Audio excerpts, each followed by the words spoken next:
et c'est avec un immense plaisir que nous accueillons aujourd'hui une personnalité aux multiples sensibilités qui incarne avec élégance le dialogue entre la science et l'émotion. Cardiologue chirurgienne de profession, elle veille depuis de longues années sur les cœurs, mais aussi sur les âmes. Alors, à travers une autre passion qui l'habite profondément, la peinture. Nous accueillons chaleureusement l'artiste peintre Dr Sahar Betaïb. Donc, je lui cède la parole. Merci Mahdi pour ces mots très gentils. Marhaba bikum Nescol. Je suis très heureuse de vous accueillir dans cet espace au milieu des œuvres. Alors, oui, le chirurgien en moi répare un peu les corps et l'artiste essaie de trouver une autre manière de réparer, peut-être autre chose. Plus à partir de nos blessures ou bien de notre équilibre? Je pense qu'un peu les deux. Je pense qu'à un certain moment, j'étais plus vers peindre quand je sors du problème et quand je suis dans le dénouement du problème, et du coup, peindre un peu phoenix, dans le sens que voilà, j'ai sorti du problème. Mais et à un moment où j'ai commencé à peindre aussi la blessure, un peu l'entre-deux. Justement, il y a certaines émotions. Pourquoi certaines émotions s'expriment plus par l'art que par autre chose? Il y a des émotions inconscientes en fait. qu'on ne peut pas exprimer. C'est pas vraiment nous, c'est pas l'expression consciente, c'est un peu une expression inconsciente. D'ailleurs, très souvent je fais des toiles avec le recul, je les comprends beaucoup mieux et je comprends mieux pourquoi j'avais besoin de peindre ça. Pourquoi j'avais besoin de faire une sirène avec des pieds. C'est aussi l'invisible.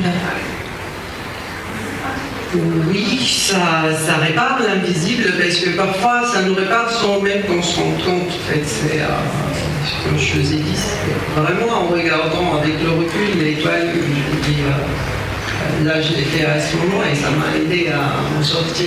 Et la musique aussi. Justement, à quel moment de votre vie, une œuvre ou bien une musique ou bien quelque chose d'art vous a sauvé tout le temps? En fait, je ne sais pas, c'est peut-être une sensibilité. Je suis peut-être beaucoup plus sensible que d'autres à ça, à l'art, à la musique, à l'énergie aussi. Et la musique, quand je m'énerve, ils savent quelle musique mettre pour que je me calme. Quand je regarde une musique rapide, je sais pas, je regarde quand je conduis, j'accélère sur mon propre compte. Je suis très sensible à ça. Donc vous êtes né avec un bistouri, avec un pinceau. Vous commencez un peu à deviner le titre en fait que vous cherchez. Ah, je suis en train de le trouver, je suis en train de le trouver. Ouais, Elle est en train de préparer un livre, elle n'a jamais voulu dire le titre. Et il existe ici ce titre, mais il faut le chercher. C'est un Da Vinci Code. C'est vrai que entendre la vie des autres m'a énormément enrichi. Ça m'a fait un peu découvrir les œuvres autrement. Leur perception compte. Oui, leur perception a énormément changé après le vernissage. Parce que j'aimais beaucoup mes œuvres, on va dire, de défis, de force, de la femme qui tirait à double flèche, ou le phénix ou le cheval, qui a un peu enrichi mon ego peut-être. Et après, il y a beaucoup de toiles mais qui vont plus experte dans la décision de quoi exposer par rapport au regard de l'autre.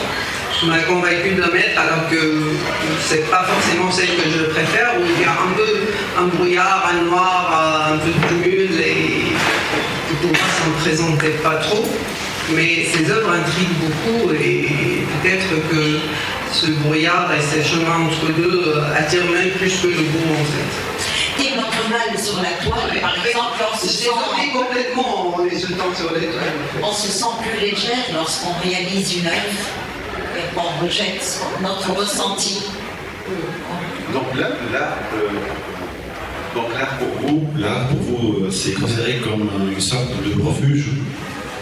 Ah oui, je crois que c'est une thérapie. Moi, je crois à fond à l'art thérapie. Après, maintenant, l'art thérapie n'est pas encore bien développée comme fille, mais je pense qu'il y a un CEC à Sousse, il y a plein d'art thérapeutes qui sont en train de naître, il y a des psychothérapeutes, jusqu'à aussi parmi nous un photothérapeute, je ne sais pas s'il est parti, je pense, mais oui, c'est une vraie thérapie.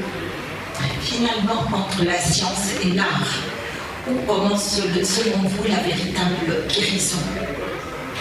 C'est des bonnes guérisons entre la science et l'art. C'est les deux, là on ne peut pas aller sans l'autre. Après, ce qui est sûr, c'est qu'on ne pourra pas enlever une grosse tumeur en disant je fais juste peindre. Mais on peut aussi guérir plein d'autres choses, comme les douleurs cervicales, les tensions. Moi j'avais une tendinite qui sont censée aller se faire opérer, mais elle est un peu guérie avec un peu péché, un peu péchage, j'en ai croyant. Donc oui, on peut guérir énormément de choses. On avait un patient par exemple, il était opéré chirurgie cardiaque, mais avec des constipations, il était ballonné, il avait mal, il y a une psychothérapeute qui est venue ramener quelques ondes et ça allait énormément bien après. Donc c'est... Tunisie, je vais vous dire une dernière information. Sans musique, on ne peut pas dire. Je vais vous dire une dernière information. En Tunisie, d'après les psychiatres de l'hôpital de Razi, 80% des Tunisiens sont dépressifs. Le reste des Tunisiens vivent à l'étranger. Moi, je pense que le Tunisien a une capacité adaptative énorme. Voilà. Il est extrêmement résilient. Oui. Mais je pense qu'après, le peuple palestinien, c'est le peuple tunisien qui est plus résilient. Il y a tellement de stress, tellement de misère, tellement de évidence. Et Le peuple libanais aussi.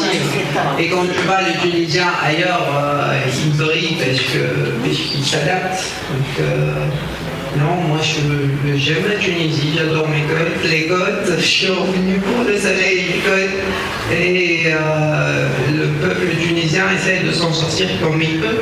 C'est le miracle. C'est pas évident. Alors, Madame Sahar, je sais qu'il y a un livre qui est en préparation. Pouvez-vous nous en parler? En gestation, non, on ne peut pas en parler.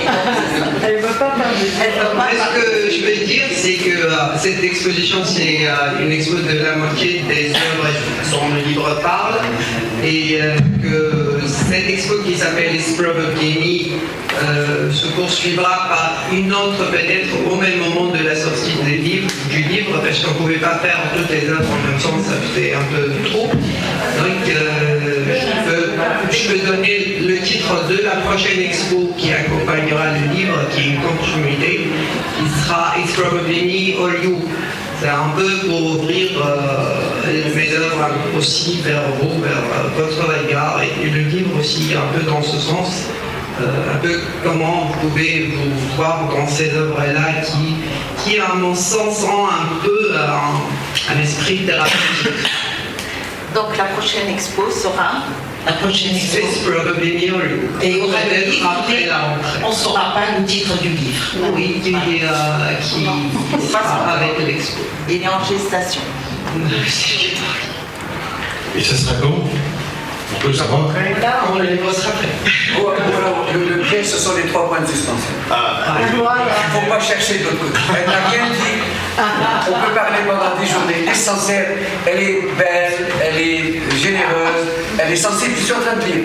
Et comme c'est une de taille, on oublie que grands de taille, elles sont bleues.